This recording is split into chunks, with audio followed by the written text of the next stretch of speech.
Hi friends, welcome to our channel competitive exams. మరలా ఈ రోజు మనం 26 ఈనాడు పేపర్ కటింగ్ నుంచి వచ్చాము. ఇది మరొక సుప్రీంకోర్టు జడ్జిమెంట్ నాన్న.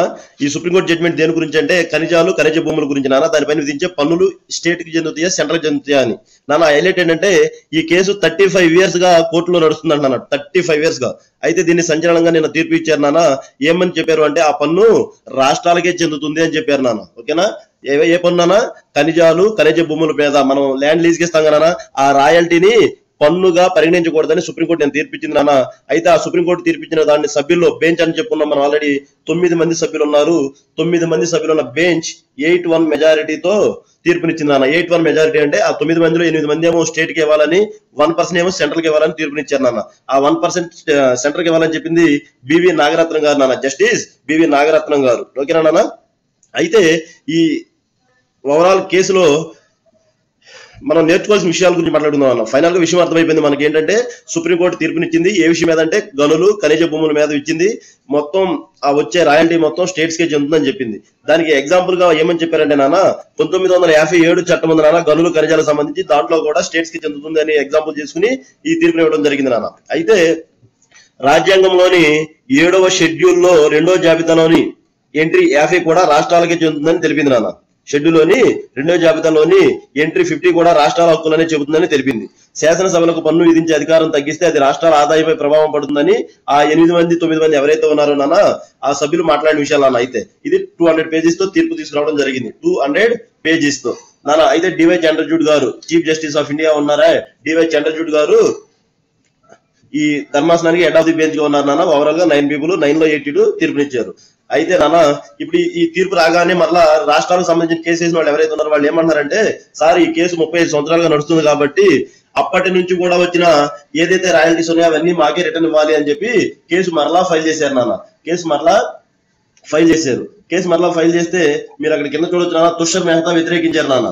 అయితే సోలిసిటర్ కేంద్రం తరఫున సోలిసిటర్ జనరల్ తుషార్ మెహతా వ్యతిరేకించారు. లాస్ట్ లో నాన్న, నేను ఇక్కడ పెన్ వాడట్లేదు, కేంద్రం తరఫున సోలిసిటర్ జనరల్ తుషార్ మెహతా వ్యతిరేకించారు. ఈ అంశాన్ని ఈ నెల 31 నిర్ణయిస్తామని. ఏ అంశాన్ని అంటే ఈ 30 సంవత్సరాలు తీసుకున్నటువంటి ఆ రాయల్టీ లేదా పన్ను ఏదైతే ఉందో అది స్టేట్స్ కి వెళ్ళాలా లేదా అంటే అయిపోయింది, ఆల్రెడీ తీసేసుకుని వాడేసుకున్నామని మళ్ళీ రిటర్న్ మళ్ళీ కేసేసారు అనమాట. మళ్ళీ అంటే ఆ తీర్పు రాగానే ఆ తీర్పుని 31 నిర్మిస్తామని ప్రధాన న్యాయమూర్తి జస్టిస్ చంద్రచూడ్ గారు తెలిపారు.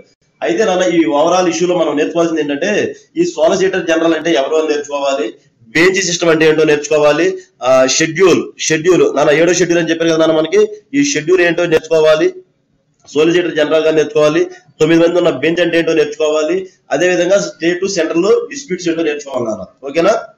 చూద్దాము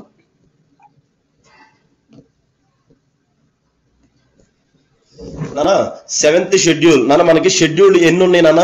స్టార్టింగ్ వచ్చినప్పుడు 7th షెడ్యూల్ ఉన్నాయి నాన్న. స్టార్టింగ్ రాజ్యాంగం మనకి November 26, 1949 కంప్లీట్ అయింది నాన్న. ఆ కంప్లీట్ అయిన దాన్ని మనం January 26, 1915 అమల్లోకి తీసుకొచ్చుకున్నాం. అమల్లోకి తీసుకొచ్చినప్పుడు మనకి 7 షెడ్యూల్ ఉన్నాయి నాన్న. అయితే ప్రజెంట్ ఎన్ని షెడ్యూల్ ఉన్నాయో కూడా కామెంట్ చేయండి ఒకసారి మీరు. ఓకేనా? ఈ 7th షెడ్యూల్ లోని ఆర్టికల్ నెంబర్ 246 ఏమని చెప్తుందంటే నాన్న, 246 మనకి 3 లిస్టులు తయారు చేసింది నాన్న. ఎన్ని నాన్న? 3 లిస్టులు తయారు చేసింది. లిస్ట్ 1 యూనియన్ కి సంబంధించిందని, లిస్ట్ 2 ఏమో స్టేట్ కు సంబంధించిందని, లిస్ట్ 3 ఏమో కాంకరెంట్ అంటే నాన్న. కాంకరెంట్ అంటే నాన్న స్టేట్ సెంట్రల్ లో ఎవరైనా చేయొచ్చు దాని మీద. అదేంటి నాన్న స్టేట్ సెంట్రల్ కాంకరెంట్ లిస్ట్ అంటే యూనియన్ కి సంబంధించినవి అనుకున్నానా, వాటి మీద చట్టాలు చేయడం కానీ వాటి మీద అధికారం యూనియన్ కు ఉంటుంది. స్టేట్ కి సంబంధించిన వాటి మీద స్టేట్ కు ఉంటుంది. కాంకరెంట్ లిస్ట్ మీద ఇద్దరికి ఉంటుంది నాన్న అధికారం అనేది. నాన్న ఓవరాల్ గా చూస్తే ఈ లిస్టులు అన్నింటిలో కూడా ఎక్కువ పవర్ అనేది సెంట్రల్ కే వెళ్లేలాగా ఉన్నాయి నాన్న. ఎక్కువ పవర్ సెంట్రల్ కే వెళ్లేలాగా ఉంది. ఒకసారి మనం లిస్ట్ 1 లో ఎన్ని ఉన్నాయి చూద్దాం నాన్న. లిస్ట్ 1 లో ప్రజెంట్ 100 ఉన్నాయి నాన్న. స్టార్టింగ్ లో ఎన్ని ఉన్నాయి అంటే 97 ఉన్నాయి నాన్న. బట్ ప్రజెంట్ ఎన్ని ఉన్నాయి? 100 ఉన్నాయి లిస్ట్ 1 లో నాన్న. లిస్ట్ 2 లో ఎన్ని ఉన్నాయి అంటే నాన్న, ప్రజెంట్ లిస్ట్ 2 లో 61 ఉన్నాయి నాన్న. ప్రజెంట్ లిస్ట్ 2 లో 61 ఉన్నాయి నాన్న. ప్రజెంట్ 61 ఉన్నాయి అన్నారంటే ఇంత ముందు మనకి ఎక్కువ తక్కువ ఉన్నాయి అనుకుంటా కదా నాన్న. అంటే ఇంత ముందు మనకి 61 ఉన్నాయి నాన్న. 66 ఉండేవి. మీరు ఇక్కడ గమనించాల్సిన విషయం ఏంటంటే నాన్న, సెంట్రల్ లిస్ట్ ఏమో 97 నుంచి 100కి వెళ్ళింది, అంటే పెరిగింది. అంటే సెంట్రల్ యొక్క పవర్ పెంచుకున్నారు. స్టేట్ యొక్క పవర్ చూడండి నాన్న, 66 నుంచి 61కి వచ్చింది. అంటే పవర్ ని తగ్గించారు. ఈ 5 ఏవైతే ఉన్నాయో ఇక్కడ తగ్గించినవి తీసుకెళ్లి కాంకరెంట్ లిస్ట్ లో కలిపారు నాన్న. కాంకరెంట్ లిస్ట్ లో కలపడం అంటే మీనింగ్ ఏంటి నాన్న? పార్లమెంట్ అమెండ్మెంట్ చేసినట్టే కదా. కాన్స్టిట్యూషన్ అమెండ్మెంట్ జరిగినట్టే కదా. కాన్స్టిట్యూషన్ అమెండ్మెంట్ యాక్ట్ 42 నాన్న 1976 కాన్స్టిట్యూషన్ అమెండ్మెంట్ యాక్ట్ 42 ద్వారా అమెండ్మెంట్ చేసి స్టేట్ లో ఉన్నటువంటి ఒక 5 ఐటమ్స్ తీసి కాంకరెంట్ లిస్ట్ లో కలిపారు నాన్న. ప్రజెంట్ కాంకరెంట్ లిస్ట్ లో ఎన్ని ఉన్నాయంటే 52 ఐటమ్స్ ఉన్నాయి నాన్న. అంటే స్టార్టింగ్ ఎన్ని ఉన్నాయి నాన్న 47 ఉన్నాయి, ఇప్పుడు 52 ఐటమ్స్ అయినాయి నాన్న. ఓకేనా, కాంకరెంట్ లిస్ట్ లో 52 అయినాయి నాన్న. గుర్తుపెట్టుకోండి, లిస్ట్ 1, లిస్ట్ 2, లిస్ట్ 3 అనేది ఆర్టికల్ నెంబర్ 246 చెప్తుంది నాన్న. మరి article number 246 list 1, list 2, list 3 చెప్తుంది. మరి లిస్ట్ 3 లో 1, 2, 3 లో లేని ఐటమ్స్ ఎక్కడ ఉన్నాయి నాన్న అంటే ఆర్టికల్ నెంబర్ 248 చెప్తుంది నాన్న. ఆర్టికల్ నెంబర్ 248 చెప్తుంది. వాటిని రెసిడ్యూరీ సబ్జెక్ట్స్ అంటారు నాన్న. రెసిడ్యూరీ సబ్జెక్ట్స్ అంటారు. ఈ రెసిడ్యూరీ సబ్జెక్ట్స్ మీద బిల్లులు చేసే అధికారం ఎవరికి ఉంటుంది అంటే మరలా సెంట్రల్ కే ఉంటుంది. ఎవరికి ఉంటుందన్నా ఈ రెసిడ్యూరీ సబ్జెక్ట్స్ మీద అధికారం ఎవరికి ఉంటుంది? మళ్ళీ సెంట్రల్ కి. మీరు గమనించండి, సెంట్రల్ లిస్ట్ మీద పవర్ కే ఉంటుంది, కాంకరెంట్ లిస్ట్ కి మళ్ళీ పవర్ సెంట్రల్ కి ఉంటుంది.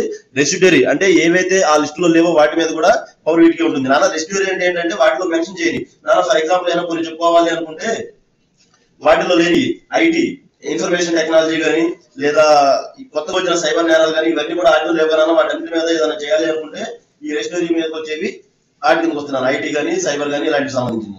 అయితే కాంకరెంట్ లిస్ట్ ఏమని అంటే నాన్న criminal laws, adoption, drugs, revenue, education కి సంబంధించి ఉన్నాయి నాన్న. అది యూనియన్ లిస్ట్ లో చూస్తే defence, atomic energy, foreign affairs, railways, tax, trade and commerce, union territories వీటన్నిటికి సంబంధించి లిస్ట్ 1 లో ఉంటుంది నాన్న. లిస్ట్ 2 లో health, land and order, local government, revenue, education, ABPSC నాన్న అంటే బోర్డు, ఇవన్నీ కూడా లిస్ట్ 2 లో ఉంటాయి నాన్న. అంత ఇంపార్టెంట్ కాదు లిస్ట్, జస్ట్ ఒక ఐడియా తెచ్చుకోండి ఏ లిస్ట్ దేంట్లో ఉంటుంది అని. అయితే నాన్న మనకి ఇప్పుడు ఆర్టికల్ నెంబర్ 249 ఏమని చెప్తుందంటే నాన్న ఆర్టికల్ నెంబర్ 249 ఒకవేళ ఏదైనా నీడ్ ఉంటే స్టేట్ సబ్జెక్ట్ మీద కూడా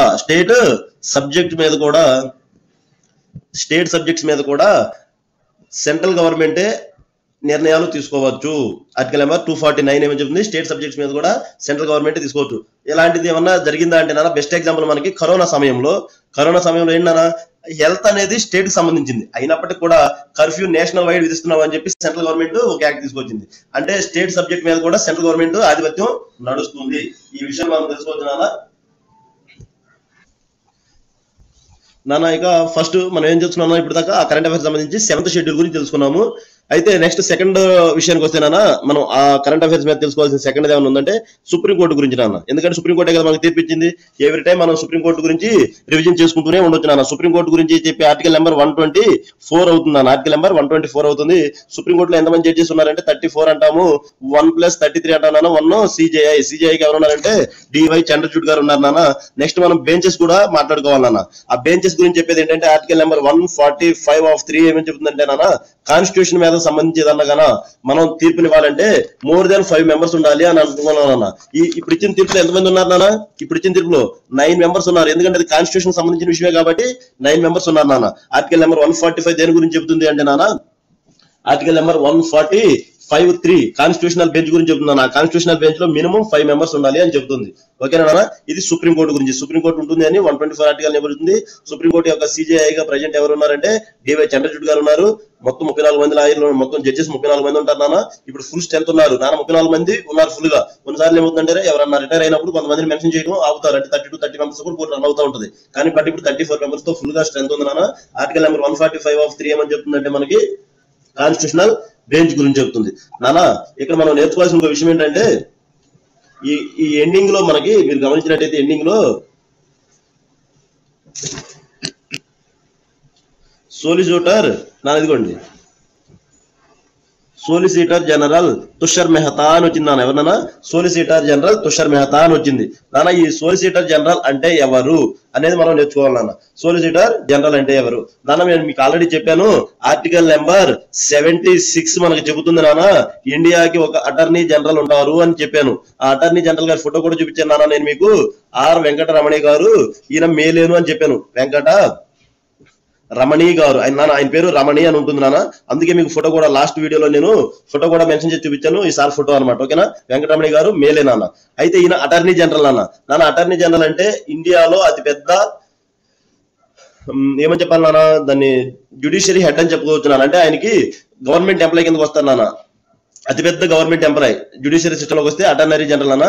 ఏంటి అటార్నీ జనరల్ యొక్క విధి ఏంటంటే నాన్న స్టేట్ కానీ సెంట్రల్ స్టేట్ లో సంబంధించి ఏదన్నా చట్టాలు ఉంటాయి కదా. ఇప్పుడు ఫర్ ఎగ్జాంపుల్ ఈ ఈ దీనికి సంబంధించి ఇప్పుడు మన పన్నులకు సంబంధించి ఉంది కదా ఇవి ప్రతిదానికి కేసు వాదించడానికి రాష్ట్రపతి లేదంటే పిఎం వచ్చి కోర్టులో నిలబడలేరు కదా. వాళ్ళ తరపు అంటే రాష్ట్రపతి గాని ప్రెసిడెంట్ ఆర్ ప్రైమ్ మినిస్టర్ చేసినటువంటి బిల్లులు ఏవైతే ఉన్నాయో ఆ బిల్లుల మీద ఏమైనా కేసులు రన్ అవుతుంటే వాటి తరపు వాదించే వాళ్లే ఈ అటార్నరీ జనరల్ నాన్న. అయితే ఈ ఇండియా మొత్తానికి అటార్నరీ జనరల్ ఒక్కడే కూడా తిరగలేడు కదా. అందుకని ఈయన కింద అసిస్టెంట్ గా సోలిసిటర్ జనరల్స్ పెట్టుకుంటారు నాన్న. అసిస్టెంట్ గా సోలిసిటర్ జనరల్ పెట్టుకుంటారు. అయితే ఇప్పుడు వెళ్ళిన అసిస్టెంట్ జనరల్ పేరు తుషార్ మెహతా. గుర్తుపెట్టుకున్నాను. తుషార్ మెహతా గారు ఎప్పటి నుంచి వర్క్ చేస్తున్నారు నాన్న. వీళ్ళని నియమించుకునేది కూడా ఎవరంటే ఏ గవర్నమెంట్ అయితే ఉంటుందో ఆ గవర్నమెంట్ వాళ్ళే నిర్ణయించుకుంటారని కూడా మనం చెప్పుకున్నాం ఆల్రెడీ. అయితే ఇది సెంట్రల్ గవర్నమెంట్ లో అటార్నరీ జనరల్. అయితే స్టేట్ గవర్నమెంట్ లో ఎవరుంటారు అంటే స్టేట్ గవర్నమెంట్ లో ఉండే వాళ్ళని అడ్వకేట్ జనరల్ అంటారు నాన్న. ఎవరంటారు? Advocate general. నాన్న స్టేట్ గవర్నమెంట్ లో కూడా అడ్వకేట్ జనరల్ గా ఎవరున్నారంటే దమ్మలపాటి శ్రీనివాస్ గారు ఉన్నారు. దమ్మలపాటి శ్రీనివాస్ గారు ఉన్నారు. నాన్న గుర్తుపెట్టుకోండి, శ్రీనివాస్ గారు ఉన్నారు, దమ్మలపాటి శ్రీనివాస్. అయితే నాన్న ఆర్టికల్ నెంబర్ 76 అటార్నరీ జనరల్ గురించి చెబుతుంటే మరి అడ్వకేట్ స్టేట్ లో ఉండేటువంటి అడ్వకేట్ జనరల్ గురించి ఏ ఆర్టికల్ నెంబర్ చెప్తుందో కామెంట్ చేయండి నాన్న. ఇలాంటి కరెంట్ అఫైర్స్ వీడియోలు మీకు మరిన్ని కావాలి అంటే మన ఛానల్ సబ్స్క్రైబ్ చేసుకోండి. అదేవిధంగా టెలిగ్రామ్ గ్రూప్ లో జాయిన్ అవ్వండి. మీకు every current affairs PDF mention చేస్తుంది జరుగుతుంది. మీకు ఏ డౌట్ అన్నా కూడా అందరూ మెన్షన్ చేయండి. నేను వాటి మీద సబ్జెక్ట్ మీద వీడియో చేయడం జరుగుతుంది.